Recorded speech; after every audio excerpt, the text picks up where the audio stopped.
Pertama-tama marilah kita panjatkan puji dan puji syukur kita kehadiran Allah Subhanahu wa taala karena atas izinnya kita dapat berkumpul pada presentasi hari ini. Saya selaku moderator Putri Reza Syakila akan memandu jalannya presentasi pada hari ini. Sebelumnya kita memulai presentasi ini, izinkan saya memperkenalkan teman-teman saya terlebih dahulu. Dimulai dari nama saya Ridho Sumairhon, NIM 83. Nama saya Nabila Mumtaz, NIM 31. Nama saya Ratika, NIM 51. Nama saya Daniel Budi, NIM 68. Nama saya Eka Kafiani, NIM 03. dan saya Putri Reza Syakila NIM 63.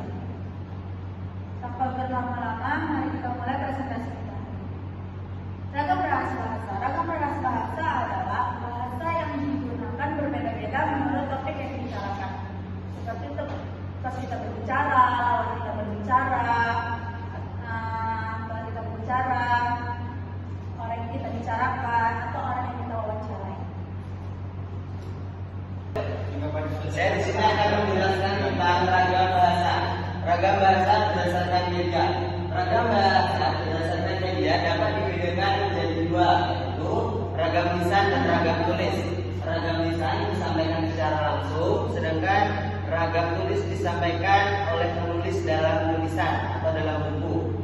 Ciri-ciri ragam lisan yaitu diungkapkan secara lisan. Maksudnya diungkapkan secara lisan ini yaitu disampaikan secara langsung dari penyampai ke yang disampaikan. Kedua, terikat ruang dan waktu. Maksud terikat ruang dan waktu disampaikan pada waktu dan ruang tertentu. Yang ketiga, menggunakan lafal dan intonasi. Jadi ketika menyampaikan ragam lisan tadi, si penyampai harus memakai intonasi dan lafal. Contohnya seperti orang sedang berpidato dan berdiskusi. Yang kedua, ciri-ciri ragam tulis. Ragam tulis, ciri-cirinya yang pertama diungkapkan secara tertulis. Berarti tadi si penulis menyampaikan dalam tulisan. Yang kedua, tidak terikat tempat dan waktu. Jadi bedanya ragam lisan dan ragam tulis ini tadi, dia tidak terikat dalam tempat dan waktu. Yang ketiga, menggunakan bahasa ejaan dan tanda. Dalam ragam tulis harus menggunakan tanda baca dan ejaan karena menurut KBBI, contohnya seperti buku, makalah, novel dan lain-lain. Terima kasih.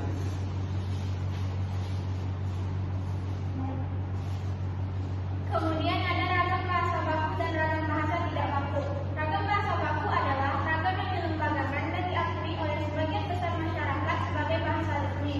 Sifatnya itu dinamis, yaitu tidak statis, kemudian mantap, sesuai dengan kaidah kebahasaan. Kemudian cendekia, bersifat cendekia karena dipakai di tempat-tempat yang resmi seperti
Ragam bahasa sastra juga digunakan dalam iklan produk.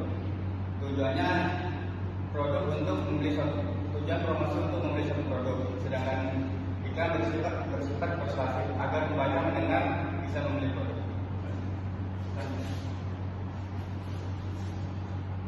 Ragam berita digunakan oleh pemerintah, contohnya dalam media elektronik, televisi, radio, media datar, sejarah,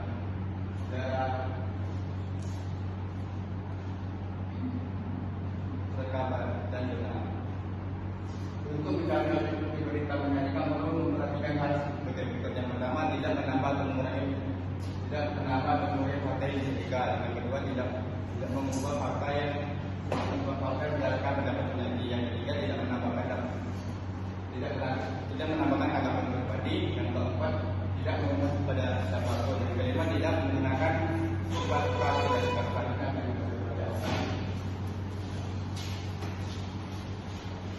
Baiklah, berikutnya itu laras bahasa. Laras bahasa adalah kesesuaian antara bahasa dan fungsi pemakaiannya. Laras bahasa terkait langsung dengan lingkup bidang pemakaiannya seperti laras bahasa hukum, politik, sastra, dan lain sebagainya.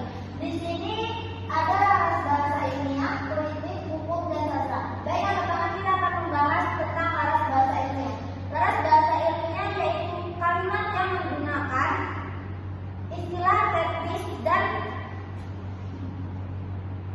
spesifik dalam bidang ilmuwan. Contohnya pada bidang fisika, gaya gravitasi menyebabkan perbedaan benda, gerak pada benda. Kemudian selanjutnya itu adalah laras politik. Laras politik ialah kalimat yang menggunakan istilah dan ungkapan yang mencakup dalam dunia perpolitikan. Contoh kalimatnya yaitu kita harus memperkuat sistem di demokrasi di negara kita. Yang selanjutnya yaitu ada laras hukum. Laras hukum ialah kalimat yang menggunakan terminologi hukum dan istilah legal. Terminologi hukum ialah istilah-istilah kritis yang digunakan dalam bidang hukum untuk menentukan konsep, prinsip, dan institusi hukum dengan secara aktual. Contohnya ada pada bidang hukum pidana. Terdakwa terjerat pasal 362 KUHP tentang pencurian. Baik, yang terakhir itu adalah laras sastra. Laras sastra ialah kalimat yang menggunakan gaya bahasa dan ekspresif.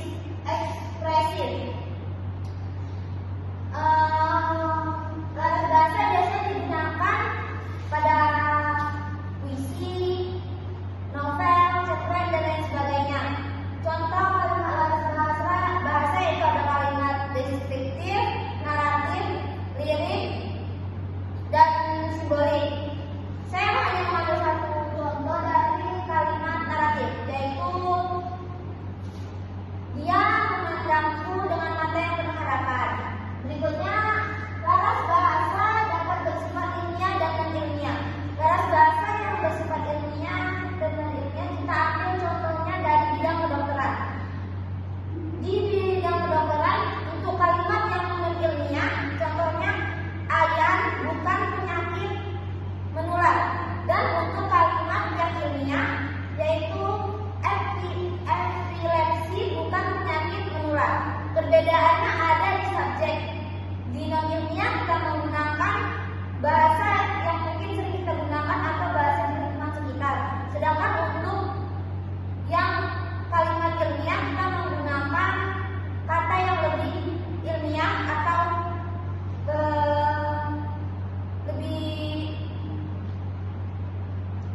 lebih resmi dalam bidang keilmuan.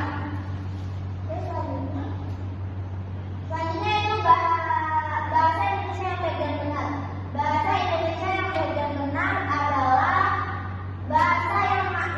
dapat